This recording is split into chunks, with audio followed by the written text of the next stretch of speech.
Hello everyone, welcome back to Ecohipath e-learning platform. Aji Assam Current Affairs or ami part 2 lo ahiso.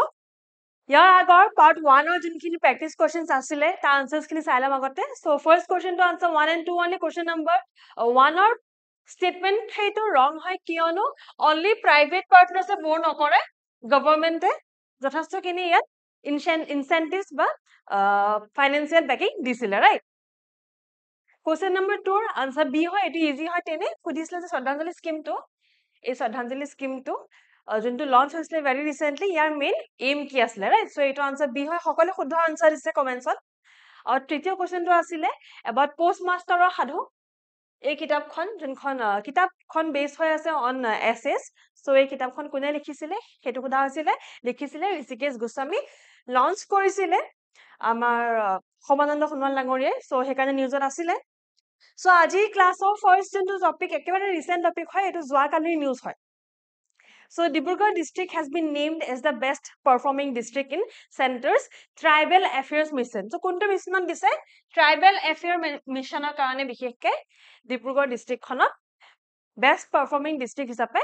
স্বীকৃতি দিয়া গৈছে So Dibrugarh was given the best performing district in Tribal Affairs Mission. Tribal Affairs Mission কাৰণে যেহেতু দিয়াই গৈছে তো ministry কি হ'ব ministry definitely Union Ministry of Tribal Affairs হ'ব union হয় ঠিক আছে Union Ministry of Tribal Affairs হয় for its outstanding performance and exemplary contribution under Adi Karma Yogi Abhiyan এই particular অভিযানটো কাৰণে particular missionটো কাৰণে আসলতে Dibrugarh district খনক এই particular award to by particular status দিয়া গৈছে So Adi Karmayogi Abhijan actually etu tribal লোকসকলৰ কাৰণে অনাটা অভিযান হয় এই স্কিমটো বিষয় বা অভিযানটো আমি চাম অলপ পাছতে So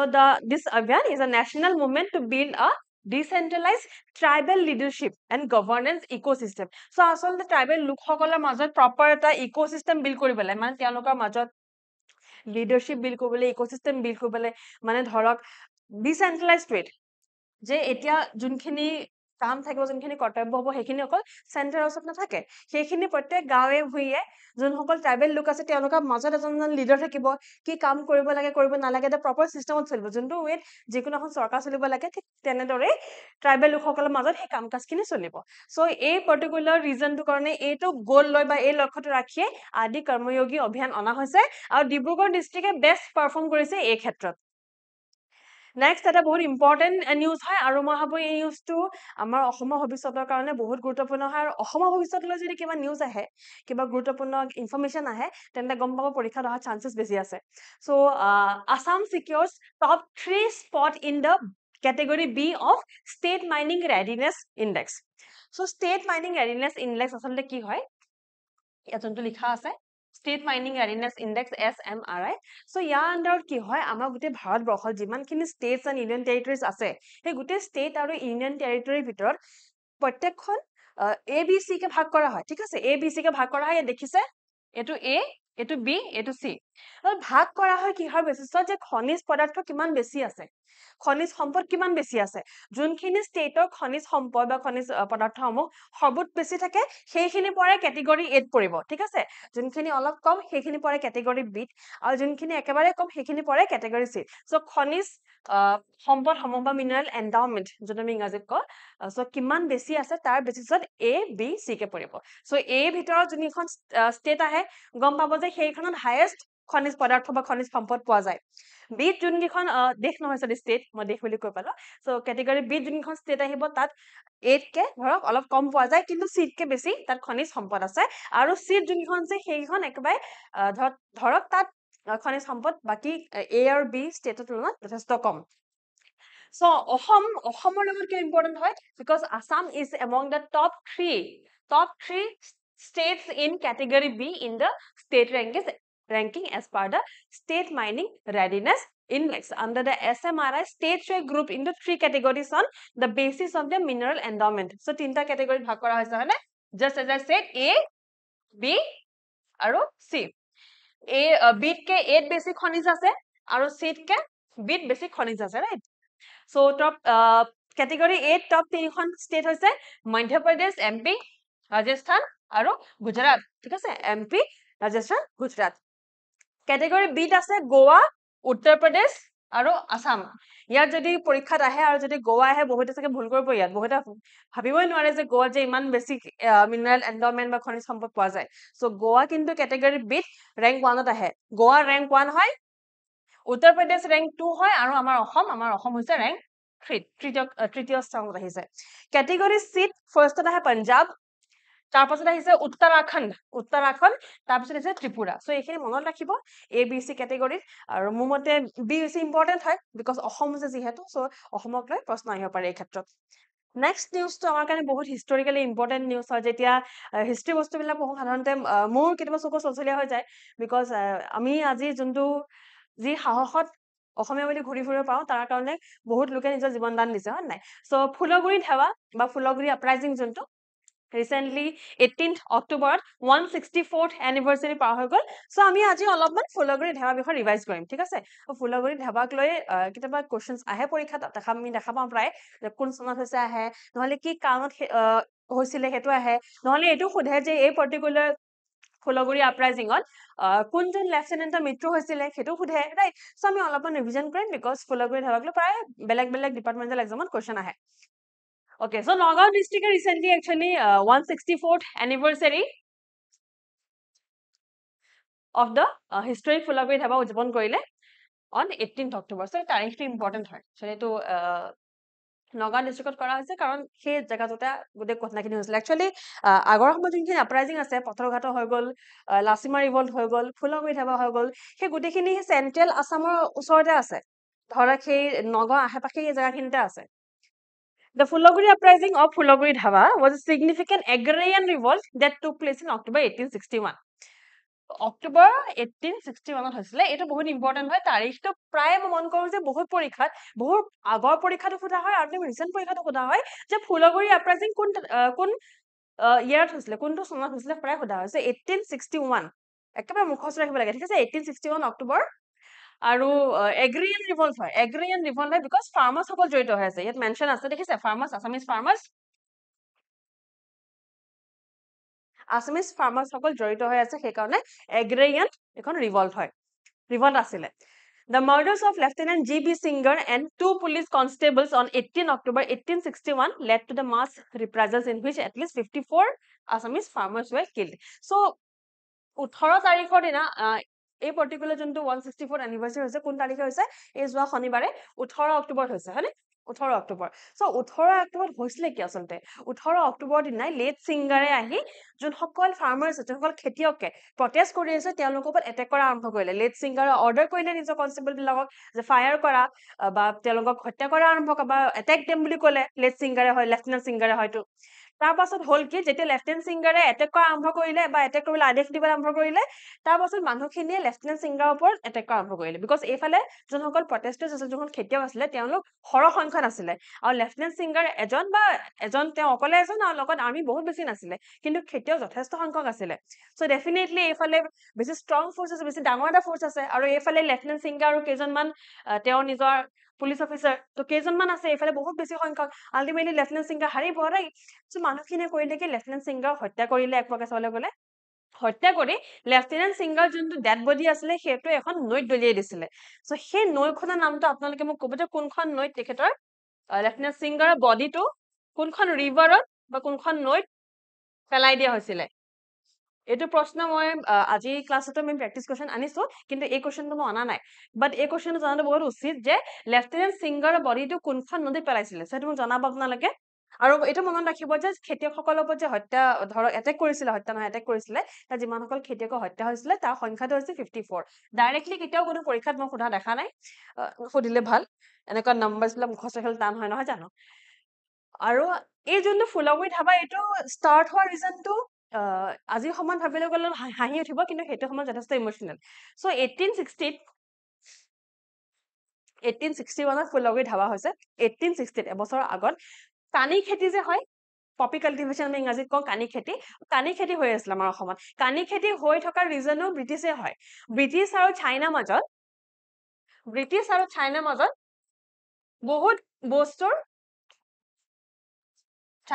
বহুত বস্তুৰ ধৰক ইম্পৰ্ট এক্সপৰ্ট হয় চাইনাই ইম্পৰ্ট কৰে বা এক্সপৰ্ট কৰে বা ইণ্ডিয়াই ইম্পৰ্ট কৰে বা এক্সপৰ্ট কৰে তাৰ ভিতৰতে এটা আছিলে কানি বা পপি কাল্টিভেশ্যন সেই কানিসমূহ ভাৰতে মানে সেইটো সময় ব্ৰিটিছ চৰকাৰে চাইনাক এক্সপৰ্ট কৰে সাডেনলি চাইনাই বেলেগ বেলেগ কাৰণত বহুত কাৰণ সেইখিনি আমাৰ পৰীক্ষাৰ কাৰণে ইম্পৰ্টেণ্ট নহয় আমি নাযাওঁ তাত চাইনাই ধৰক কৈ দিলে যে আমাক এই কানিসমূহ নালাগে আমি আৰু এক্সপৰ্ট নকৰোঁ আমাক প্ৰয়োজন নাই এতিয়া ইমান দিনে অসমত কানি খেতি কৰাই আছে ব্ৰিটিছ চৰকাৰে যাতে ব্ৰিটিছ চৰকাৰৰ সুবিধা হয় ব্ৰিটিছ চৰকাৰৰ ফাইনেন্সেছ ভাল হয় তেওঁলোকে যাতে পইচা ঘটিব পাৰে চাইনাৰ পৰা হয় নাই ইমান বছৰ ধৰি কৰাই আছে সাডেনলি যেতিয়া চাইনাই কৈ দিলে যে নাই আমাক আমি কানি এক্সপৰ্ট আমি ইম্পৰ্ট নকৰোঁ আপোনালোকে এক্সপৰ্ট কৰা বন্ধ কৰক আমাক আৰু কানি নালাগে তাৰ পাছত ব্ৰিটিছ চৰকাৰে কি কৰিলে একেৰাতিতে কৰিলে যে নালাগে আৰু যি কানি খেতি হৈ আছে সেই বন্ধ কৰা উচিত এয়া হ'ব নালাগে আৰু উই ডোন্ট নিড ইট কিন্তু ইমান বছৰে ধৰা কানি খেতি কৰাৰ পাছত আমাৰ অসমৰ খেতিয়কসমূহ যোনসমূহ খেতিয়ক জড়িত হৈ আছিলে তেওঁলোক টু চাম এক্সটেণ্ট তেওঁলোক নিচাযুক্ত হৈ গ'ল এতিয়া এডিক্টেড ঠিক আছে আমাৰ অসমৰ খেতিয়কসকল যোনসকলে কানি খেতি কৰি আছিলে ইমান বছৰ খেতি কৰি এটা সময়ত তেওঁলোকৰ নিচাযুক্ত হৈ গ'ল টুৱাৰ্ডছ দেট পপি কাল্টিভেশ্যন এতিয়া যেতিয়া ব্ৰিটিছ চৰকাৰে ক'লে যে বন্ধ কৰি দিয়ক এতিয়া আমাৰ খেতিয়কসকলে একচেপ্ট কৰিব পৰা নাই যে ইমান বছৰ কৰিছে এতিয়া সাডেনলি কেনেকে বন্ধ কৰি দিওঁ because somehow the other they are addicted তেওঁলোক এডিক্টেড হৈ আছে পপি কাল্টিভেশ্যনটোলৈ বন্ধ কৰিব নিবিচাৰিব চ' পপি কাল্টিভেশ্যন বেন কৰাৰ কাৰণে বুলি যেতিয়া নিউজত আহে বা যেতিয়া আমি কিতাপত পঢ়ো সাধাৰণতে মানুহে হাঁহে যে অসমীয়া মানুহ ইমানেই দুৰ্বক নে যে কানি খেতি যে বেয়া বস্তু হয় নাজানে কানি খেতি বন্ধ কৰাইছে ব্ৰিটিছ চৰকাৰ ভালে কৰিছিলে কিন্তু এইটো বহুতে নাজানে যে কানি খেতি অসমৰ ব্ৰিটিছ চৰকাৰে নিজৰ ফাইনেন্সৰ কাৰণে নিজৰ টকা পইচা ঘটিবলৈহে আৰম্ভ কৰিছিলে চ' কানি খেতি ব্ৰিটিছ চৰকাৰে আৰম্ভ কৰা যেতিয়া বেন কৰিছিলে যেতিয়া বন্ধ কৰা ঘোষণা কৰিছিলে তেতিয়া মানুহসকল ইয়াত ধৰক তেওঁলোকে একচেপ্ট কৰিব বিচৰা নাছিলে তাৰ পাছত হ'ল কি তামোল পাণ অসমত আমাৰ অসমীয়াসকলৰ ইমোচন হয় নাই তামোল পাণ আমাৰ প্ৰত্যেকটো চেৰিমনিতে তামোল পাণ থাকেই তামোল পাণ যিহেতু ইমোচনছ হয় তামোল পাণক যদি কেনেকৈ বন্ধ কৰাৰ কথা কয় তেতিয়াতো definitely they will B A protest right আজি সময়তো যদি কেনেকৈ কৈ দিয়ে গভৰ্ণমেণ্টে যে তামোল পাণ বন্ধ কৰিব লাগিব তো এতিয়াও চাগে প্ৰটেষ্ট হ'ব ৰাইট চ' প্ৰথমতে হৈ গ'ল কানি খেতি বেন কৰাৰ কথা তাৰ পাছত আহি গৈছে যে তামোল পাণৰ ওপৰত বেন নহয় তামোল পাণৰ ওপৰত টেক্স লগাৰ কথা কৈছিলে যে তেওঁলোকে তামোল পাণৰ ওপৰত টেক্স লগা আৰম্ভ কৰিব চ' তাৰ পৰাই ধৰক সেইটো ফাইনেন্স পাৰ্ক হয় ফাইনেন্স পাৰ্ক মানে ইয়াৰ আগতে বহুত সৰু সুৰা বহুতখিনি সমস্যা আহিছে অলৰেডি আৰু এই সমস্যাটো চবতছে শেষ সমস্যা মানে ইয়াৰ পাছত আৰম্ভ হৈ গ'ল এটেক কৰা lieutenant Herbert Scons death peremptorily with mass protest so Herbert স্কন্স বুলি এজন লেফটেনেণ্ট আছিলে তেখেতে আচলতে চম্ভালি আছিলে লেফটেনেণ্ট সিংগাৰৰ মৃত্যুৰ পাছত হাৰ্বাৰ্ট স্কন্সে যোনসকল প্ৰটেষ্টাৰ্ছ আছিলে যোনসকল ফাৰ্মাৰ্ছ আছিলে যোনে প্ৰটেষ্ট কৰি আছিলে তেওঁলোকক চম্ভালি আছিলে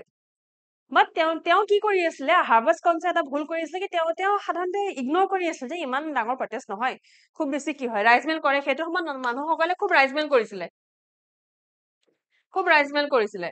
তেওঁলোকে বহি ডিচাইড কৰে যে কি সমস্যা আছে সমস্যাখিনি কেনেকে সমাধান কৰিব পৰা যায় ব্ৰিটিছৰ এগেইনষ্টত কি কাম কৰিব পাৰোঁ আমি ব্ৰিটিছে যোনখিনি আমাৰ কাৰণে টেক্স আনিছে আমাৰ ওপৰত বা যোনখিনি সিদ্ধান্ত লৈছে আমাৰ কাৰণে সেইখিনি এগেইনষ্টত আমি কেনেকে মাত পাতিব পাৰোঁ শুদ্ধভাৱে থাকি চ' সেই ৰাইজমেলসমূহ ধৰক তেখেতসকলে বেন কৰি দিছিলে চ' হাৰ্বাৰ্ট স্কন্সে এটা সময়লৈকে সেই প্ৰটেষ্টটো যে এনেকুৱা এটা ডাঙৰ প্ৰটেষ্টলৈ ৰূপান্তৰিত হ'ব সেইটো তেওঁ ভবা নাছিলে তো এটা সময়লৈকে তেখেতে অলমষ্ট ইগনোৰ কৰা দিয়ে কৰিছিলে কিন্তু পাছলৈ গৈ তেখেতে শেষ কৰিব লগা হ'ল আৰু ডেফিনেটলি তেওঁৰ আণ্ডাৰতে বহুত মাছ কিলিংছ হ'ল সেইটো সময়ত later British forces launch reprisals leading to death of at least 69 Assamese farmers so' ইয়াত 69 আছে আৰু ইয়াত আছে 54 ৰাইট চ' এই 54 সংখ্যাটো হৈছে যেতিয়া নেকি লেফটেনেণ্ট সিংগাৰৰ মৃত্যু হৈছে লেফটেনেণ্ট সিংগাৰৰ পাছত যোনসকল মানুহৰ মৃত্যু হোৱাৰ গণনা হৈছে সেইখিনি 54 হয় কিন্তু যেতিয়া ফুলগুৰি ধাবা একেবাৰে শেষ হ'ল মানে লেফটেনেণ্ট সিংগাৰ মৃত্যু হোৱাৰ পাছত হাৰ্বাৰ্ট স্কন্সৰ লগত প্ৰটেষ্ট হাৰ্বাৰ্ট স্কন্সে মানুহসকলক ধৰক প্ৰটেষ্টটো ছাবচাইড কৰিলে প্ৰটেষ্টটো বন্ধ কৰালে তাৰ পাছত যোনটো গণনা হৈছিলে তাৰ গণনা মতে 64 আমি 69 আমি 69 নম্বৰটো সাধাৰণতে লৈ চলো সাধাৰণতে এই নম্বৰটোহে লৈ চলা হয় ঠিক আছে চ' নাম্বাৰছ অলপ খেলি মেলি আছে আৰু পৰীক্ষাত যিহেতু নাম্বাৰছ নুসুধে চ' আপোনালোকে ইউ কেন ইগনোৰ ইট ঠিক আছে পাৰিলে এইটো এৰি দিব পৰীক্ষাত হপফুলি সোধা নাই আজিলৈকে কেতিয়াও নুসুধে চাগে আৰু যদি সোধে 54 আৰু 69 কেতিয়া অপশ্যন নাথাকে ABCD কে 4টা অপশ্যন থাকিব নহয় তাত কেতিয়াও 54 আৰু 69 এই দুইটা অপশ্যন নাথাকে ইয়াৰ ভিতৰত কোনোবা এটাহে থাকিব নেক্সট এইটো বহুত গুৰুত্বপূৰ্ণ নিউজ হয় আমাৰ ভাৰতৰ প্ৰথমবাৰৰ কাৰণে আমাৰ এগৰাকী মহিলাই ভাৰতৰ প্ৰথম আৰু অসমৰ হয় তেখেতে সোণালী ঘোষ তেখেতক IUCN award for innovation in national parks দিয়া গৈছে so এটা basically important day কাৰণে হয় because she is the first Indian to receive it তেখেত প্ৰথম ভাৰতীয় হয় যোনে সেই এৱাৰ্ডটো পাইছে সেই কাৰণে আচলতে এটো এই নিউজটো মই বেছি গুৰুত্ব সহকাৰে আপোনাক বুজাব চেষ্টা কৰিম so সোণালী ঘোষ তেখেত হয় director of Kaziranga national park and tiger reserve so গোটেই কাজিৰঙা নেশ্যনেল পাৰ্ক আৰু টাইগাৰ ৰিজাৰ্ভৰ ডাইৰেক্টৰ হৈছে সোণালী ঘোষ ফটোখন দেখিছিলে ইয়াতে right she is the lady she has been awarded with the Kenton R Miller award so she has become the first Indian to receive an international award for innovation in national parks and protected areas sustainability so সোণালী ঘোষ প্ৰথম ভাৰতীয় হয় সোণালী ঘোষ হয় কোন তেখেত director হয় Kaziranga national park আৰু tiger reserve আৰু তেখেত প্ৰথম ভাৰতীয় হয় যোনে এই কেণ্টন আৰ মিলাৰ এৱাৰ্ডটো এই পাৰ্টিকুলাৰ এৱাৰ্ডটো কেণ্টন আৰ মিলাৰ সেই এৱাৰ্ডটো দিয়া গৈছে তেখেতক আৰু সেই এৱাৰ্ডটো তেখেতে কিয় পাইছে ফৰ ইনোভেশন ইন নেশ্যনেল পাৰ্কস কিয় পাইছে এইটো মনত ৰাখিব আজিকালি পৰীক্ষা বিলাকৰ ইমান ষ্ট্ৰেট কোৱেশ্চন নাহে যে এইটো সুধি দিব যে কোনে পাইছে বা কোনটো এৱাৰ্ড পাইছে সেইটো নাহে সুধি দিব এইটো যে কি কাৰণত দিয়া গৈছে কোনটো কাৰণত দিয়া গৈছে for innovation in national parks and protected area sustainability so এই লাইনটো মনত ৰাখিব পৰাপক্ষত সো ডেফিনেটলি তেখেতে কেণ্টন আৰ মিলাৰ এৱাৰ্ডটো পাইছে যোনটো কনস্টিটিউট কৰিছিলে মানে সেই এৱাৰ্ডটো কাৰ আন্ডাৰ গঠন কৰা হৈছে under World Commission on Protected Areas World Commission on Protected Areas under গঠন কৰা হৈছে আৰু এটা গুৰুত্বপূৰ্ণ কথা যে সোণালী ঘোষৰ লগতে ইকুৱাডৰৰ ৰক সাইমন চিভেল্লা লাৰেয়া নামটো যথেষ্ট টান নাম হয় আমাৰ কাৰণে সো ৰক সাইমন বুলি মুখস্থ ৰাখিব পাৰিব ইকুৱাডৰৰ হয় তেখেত ঠিক আছে ইকুৱাডৰ এখন দেশ হয় গম পাই নহয় ইকুৱাডৰৰ ৰক সাইমন চিভিল্লা লাৰিয়াই তেখেতৰ লগতে সোণালী ঘোষৰ লগতে একেলগে এই এৱাৰ্ডটো পাইছে ওকে সো এই নাম দুটা মনত ৰাখিব তেওঁলোকে একেলগে এৱাৰ্ডটো পাইছে ইকুৱাডৰ ৰক সাইমন চিভেল্লা লাৰিয়া আৰু আমাৰ সোণালী ঘোষ তেওঁলোকে কেণ্টন আৰ মিলাৰটো একেলগে দিয়া আছে তেওঁলোকক 2025 বছৰত আৰু এই এৱাৰ্ডটো কনসিডাৰ কৰা হৈছে under World Commission on Protected Areas এৱাৰ্ডটো দিয়া ক'ত গৈছে এৱাৰ্ডটো দিয়া গৈছিলে আবু ধাবি অক্টোবৰ 10 তাৰিখে এৱাৰ্ডটো দিয়া গৈছে আবু ধাবিত সো এতিয়া এইখিনি ফেকচুৱেল ইনফৰমেশন হৈ গ'ল এতিয়া আমি অলপমান চাম যে WCPA কি হয় নো